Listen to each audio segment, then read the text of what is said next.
Our goal for this project is to use radial symmetry to make a name design. We'll start with a square sheet of paper and we'll fold it diagonally from one corner to the other. Make sure we have a nice crisp line. We will then do the same thing using the opposite corner. Again, folding it so the corners meet up, and then using our fingers to make a nice solid crease in the paper. Open it back up again. You can see that there's an X along the paper. Now we're going to fold the bottom up to the top of the page. Make sure that our edges meet up, and again, make sure you have a nice crease in the paper. And then we'll do one more fold from one side to the other side.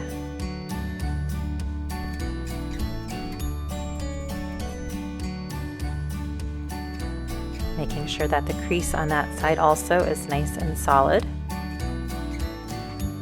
When you open it up, you should have a cross from the top and to the side, and then you should also have an X.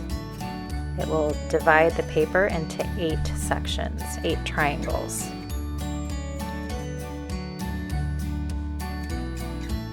All right, next we're going to take a pencil and choose one of the triangles, and it doesn't really matter which one.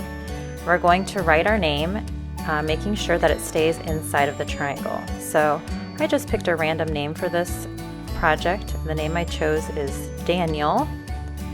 So I'm starting with the D.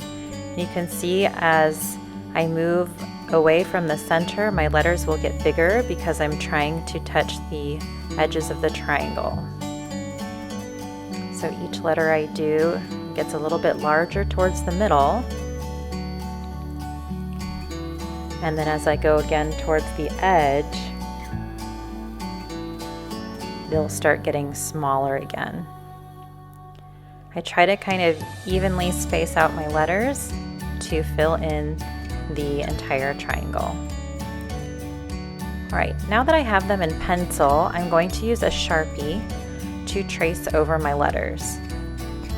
And the reason I want to use such a dark marker is because we will need to do a lot of tracing over the letters that we are doing now.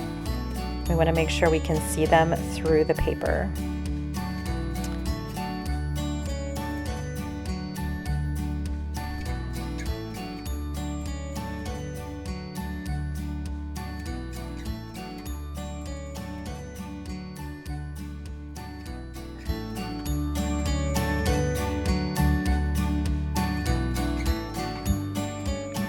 All right, once I have my name traced, I'm going to flip it over and I'm just going to trace over my letters on the back as well. So you're writing your name backwards now.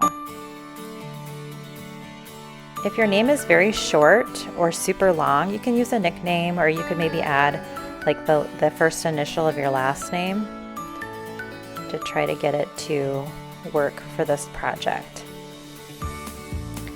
All right, I'm flipping it back to the front, and now I'm going to find a way to fold my paper so that I can see my name through one of the other squares or triangles. And I'm going to go ahead and trace the letters by looking through the paper at the Sharpie that I had before.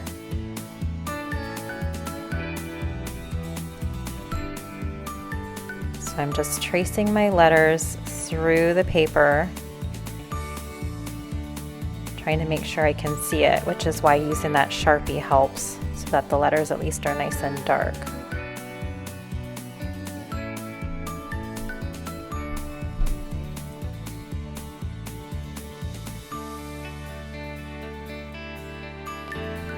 All right, now you can see I have it on the back, but I want it to be on the front of my project. So I'm going to go ahead and trace over the back of what I just did, which is basically like backwards and upside down.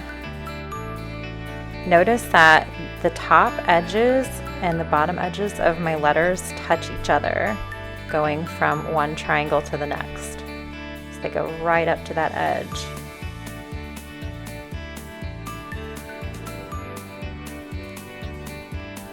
All right, now that I have this entire square filled in, I'm going to use it as a base to fill in my other squares. So I want to try to figure out a way to fold my paper so that I can trace that square in a way, and you might have to kind of play around with this so that you'll be able to see it on the front of your page. So I'm going to go ahead and trace the square on this one, the same as I just did for the other ones.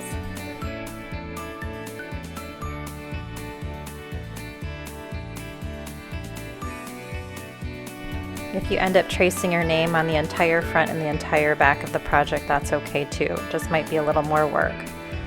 So see if you can figure out a way to trace the names so that all of the squares and triangles on the front of your design are filled with the name.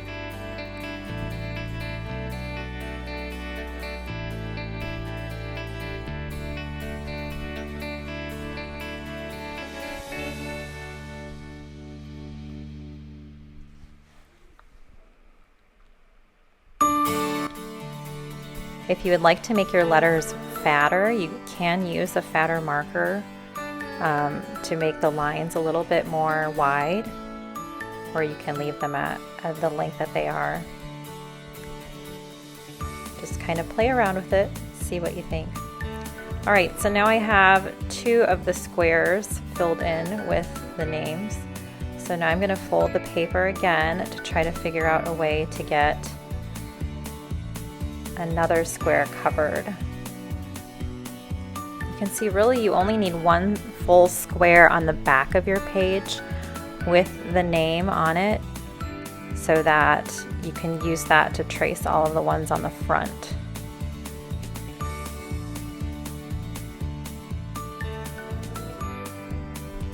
So again, I'm just tracing over the letters, making sure they are nice and neat and that they connect to the edges of the triangles.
Alright, now that I have my letters all written on the entire front of my page, I am going to add some color.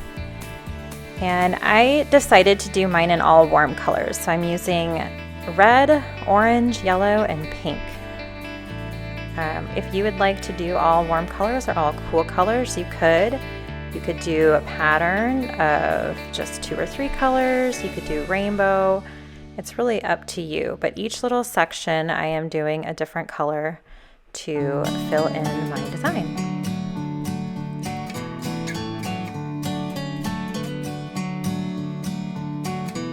I also decided to add dots for fun.